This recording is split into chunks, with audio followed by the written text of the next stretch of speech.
चलो देरासर के आज के एपिसोड में आपका स्वागत है। आज आए हैं हम एक अद्भुत और चमत्कारिक जिनालय में।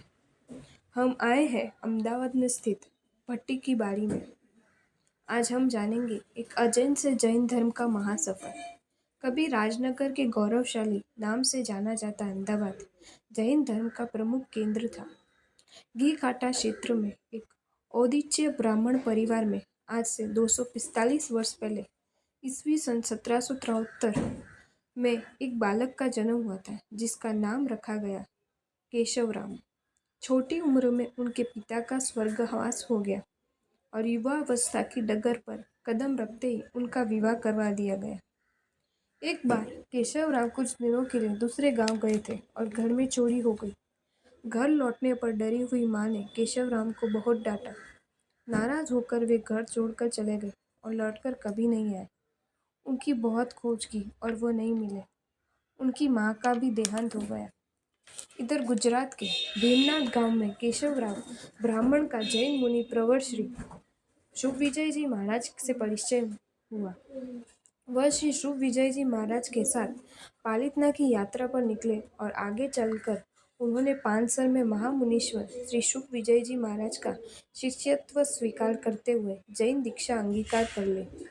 केशवराव का नाम मुनि श्री वीर विजय जी महाराज रखा गया।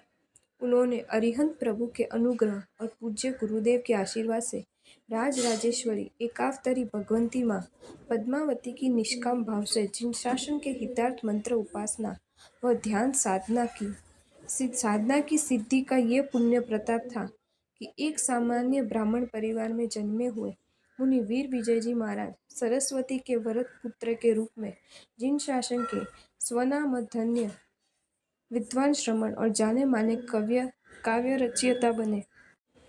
ईस्वी सन 1801-1802 में उन्होंने अपनी साहित्य रचना का शुभारंभ किया था। विश्व भर के छोटे बड़े हजारों श्वेतांबरों मंदिरों में गूंजती और हर पूजन में पहले पढ़ाई जाती भाव भरी स्नात्र पूजा उनकी अमर रचना है। उन्होंने ईस्वी सन 1802 में श्री अरिहंत प्रभु की वैविध्यपूर्ण भक्ति के लिए अष्ट प्रकारी पूजा रची थी। 1818 में कर्मवाद की काव्यात्मक प्रस्तुति के रूप में उन्होंने 64 प्रकारी पूजा बनाकर कर्म की फिलॉसफी को बेहतर ढंग से समझाया। ईस्वी सन 1825 में सम्यक ज्ञान की उपासना के तौर पर उन्होंने 45 आगम की पूजा बनाकर समाज पर बहुत बड़ा उपकार किया। उसके 3 वर्ष बाद 1828 में श्री आदिनाथ 99 प्रकारी पूजा बनाकर पंडित श्री वीर विजय जी महाराज ने शत्रुंजय महातीर्थ की महिमा का लाजवाब गान किया। सन 1832 में श्रावकाचार का महत्व बतलाते हुए उन्होंने 12 व्रत की पूजा रची। ईस्वी सन 1833 में बनाई गई आपकी श्री पार्श्व पंचकल्याणक पूजा ने तो लोक जीवन की भक्ति योग से ओतप्रोत कर दिया। उन्होंने इस पूजा में अरिहंत प्रभु के जीवन काल की जीवंत अनुभूति करवाई।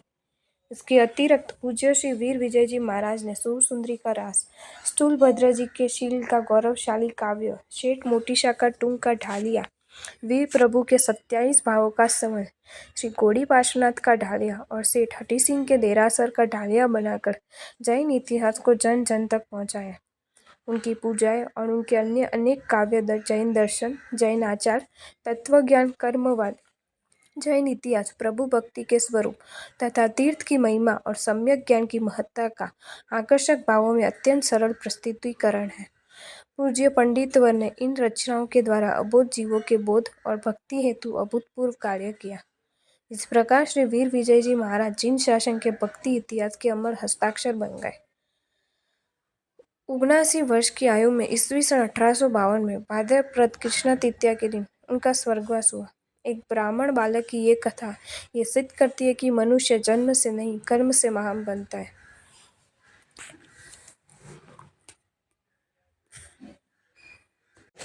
ये जिनालय में मूलनायक श्री अजितनाथ भगवान की 170 वर्ष से भी ज़्यादा प्राचीन मूर्ति है। यहाँ के मूलनायक की इंच 13 है। ये तीर्थ की सालगिरह माक्षर सुद छठ को आती है। यहाँ महाराज वीर विजय जी ने साधना द्वारा पद्मावती देवी को साक्षात्कार किया था और पद्मावती देवी ने वीर विजय जी महाराज को दी हुई पद्मावती देवी की धातु प्रतिमा आज भी वहाँ मौजूद है। तो ज़रूर दर्शन करने पधारें इस चमत्कारिक देरासर का। आपको ये वीडियो अच्छा लगा हो तो इसे लाइक करें और शेयर करें, और ऐसे ही नए नए वीडियोज़ देखने के लिए सब्सक्राइब करें हमारी channel Jain facts and stories को।